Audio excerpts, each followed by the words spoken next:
서울의 한 건물의 재활용 분리수거함입니다. 생수병과 배달 음식 용기 등이 수북합니다. 요즘은 환경보호에 대한 인식이 확산되면서 플라스틱 용기의 비닐 라벨을 제거하고 내용물은 깨끗이 비운 뒤 분리 배출하는 사람들이 늘고 있습니다.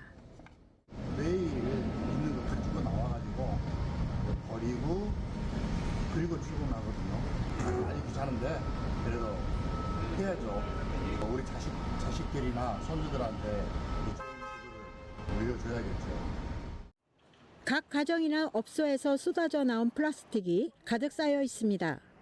이 플라스틱은 세척과 파쇄 등을 거쳐 새 플라스틱 제품이 되기도 하고 섬유를 만드는 원사로 재탄생해 의류나 가방의 재료로 사용됩니다.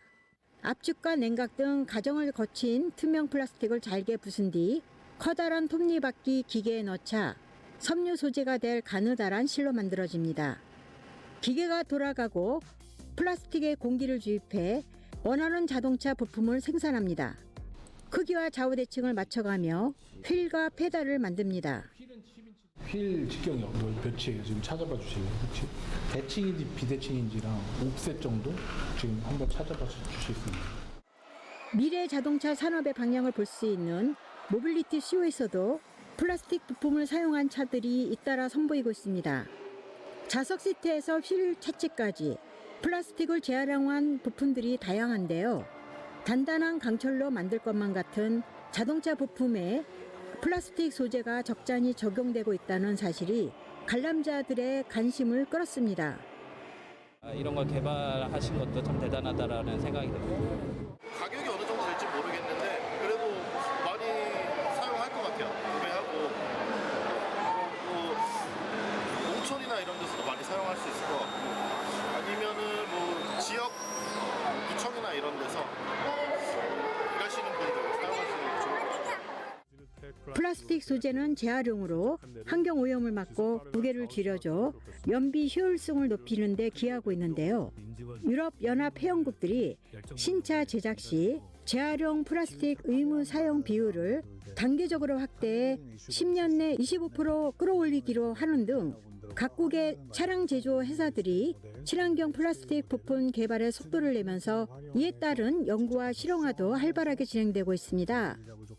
이제 플라스틱으로 만들다 보니까 평면적이고 그리고 실용적일 것이다. 그리고 이제 믿을만하다. 그러니까 조형적으로도 그런 좀 반응들이 많았습니다. 초소형 전기차 카테고리 자체가 친환경 차로 이제 구분이 되고요. 5년 안에 그래도 상용화를 해야 하지 않을까 하는 목표를 가지고 지금 열심히 개발을 하고 있습니다. 매일 쏟아져 나오는 플라스틱 쓰레기는 자연 분해되는데 수백 년 이상 걸리는데요. 싸고 편리하지만 지구를 질식시키는 환경오염 주범으로 지목된 폐플라스틱의 재활용 사업이 확대되고 있습니다. 국민리포트 김순아입니다. 하노이 중심부인 서호입니다. 대형몰 7층과 8층에 한국병원이 문을 열었습니다. 총 면적 3,000제곱미터, 약 1,000평 규모로 검진센터와 내과, 소아과, 산부인과 등 12개 진료 과목을 갖춘 중대형 병원입니다.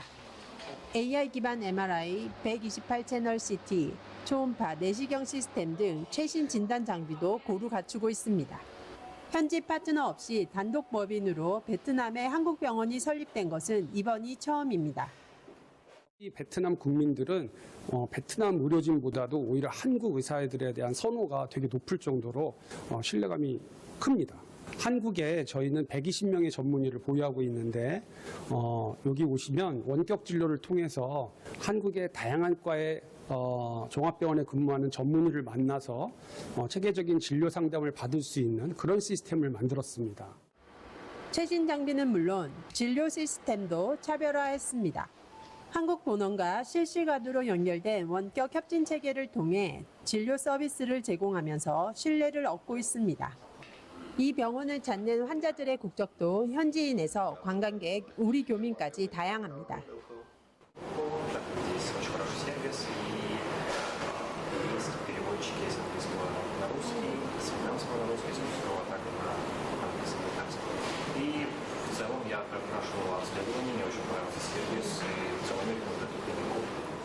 Khi nhắc đến bệnh viện Hàn Quốc thì mọi người thường hình dung đây là nơi có nền công nghệ y tế rất là hiện đại với đội ngũ bác sĩ giàu kinh nghiệm.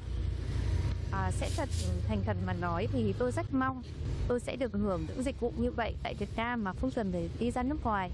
Tôi mong rằng đây sẽ là một bệnh viện có thể đối với những tầng lớp trung lưu như tôi có thể dễ dàng tiếp cận khi cần. 제가 거의 8년 동안에 이제 베트남 하노이에 계속 거주하고 있으면서요. 가장 불편한 점이 사실은 의료시설에 대한 부분이 있습니다. 어떤 베트남에서 이제 K 의료에 대한 또 다양한 여기 쪽에 병원들 검진센터가 들어옴으로 인해서 이 교민들 입장에서 보면 많이 정말 심적인 안정 또 그에 따른 어떻게 보면 조금 든든한 베트남은 인구 1억 명의 하노이, 호치민, 천만 도시가 2개나 있습니다. 병원 시장 규모가 지난해 99억에 달합니다.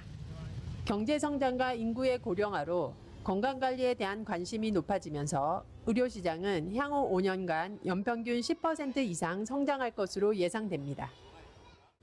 한국의 또 다른 의료기관도 유전자 암 전문센터를 하노이에 설립해 연말 개원을 앞두고 있습니다. 빠르게 성장하는 베트남 의료 시장에서 K-의료 확산 속도도 더욱더 빨라지고 있습니다. 한국의 우수한 K-의료 기술과 장비는 베트남을 시작으로 동남아로 시장을 넓혀가고 있습니다. 베트남 하노이에서 국민리포트 이지은입니다. 나 홀로 사는 청년 임예진 씨.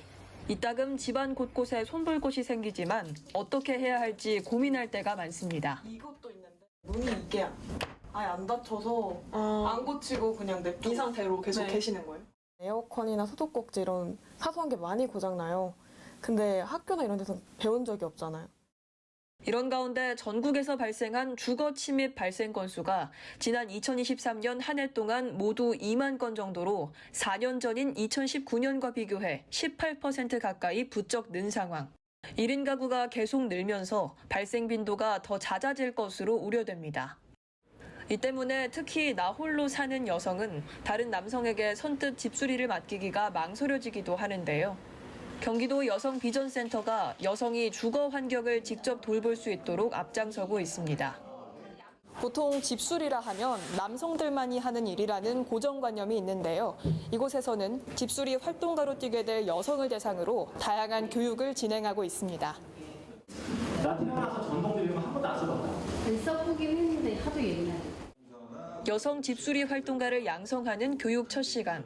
대부분이 주부인 여성 15명이 참여했는데요.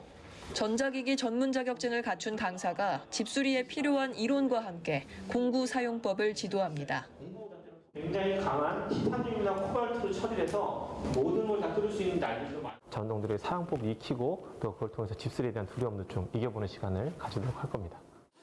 이제 전동 드릴을 손에 쥔 여성 수강생. 배운 대로 천천히 나무에 못을 박아봅니다. 초보라서 그런지 익숙지 않은데요. 강사가 나서 올바른 공구 사용법을 가르쳐줍니다. 이 면하고 완전히 일자로 만들어 보시는 거야. 사용 요령을 들은 여성 수강생이 다시 시도해 보는데요. 신기하다. 잘 들어간다. 들어가네. 제가 하는 일을 조립하고 끼고 뺐다 하는 일이 좀 있는데 너무나 많이 도움받았습니다. 여성 집수리 활동가 교육은 지난해에 이어 2번째. 올해 또다시 참여한 수강생도 있습니다. 공구 사용법 배워서 저희 집 전등도 갈고 실리콘도 저희 배워서 했었거든요. 그래서 올해도 또 다른 공구를 배우고. 이들 여성 수강생은 공구 사용법은 물론 주방 일자등 교체와 방충망 설치 같은 다양한 집수리 기술을 배우게 되는데요. 취약계층의 집을 찾아가 봉사활동도 하게 됩니다. 꺼진 전등도 못 고치고 또 물이 새는 수도꼭지도 고치지 못하셔서 어려운 환경에 살고 계신 분들을 도와줄 수 있는 지난해에는 전등과 방문 손잡이 교체부터 실리콘 작업까지 14가구를 대상으로 봉사활동을 했는데요. 올해도 교육을 마친 뒤 오는 10월까지 수원과 의정부 지역의 1인 가구와 주거 취약 가구 20여 곳을 찾아가 봉사하게 됩니다. 직접 배워서 봉사까지 연결되니까 경험이 너무 좋아서 올해도 또 참여하고 싶은 마음이 있어요. 단순히 기술뿐만 아니라 공동체에 내가 기여하고 있다는 그 보람과 자긍심도 느낄 수 있게 기획을 했습니다. 올해 교육 인원은 수원과 의정부에서 각각 15명씩 모두 30명. 오는 8월 중순까지 매주 한 차례 2시간씩 7번 진행되는데요.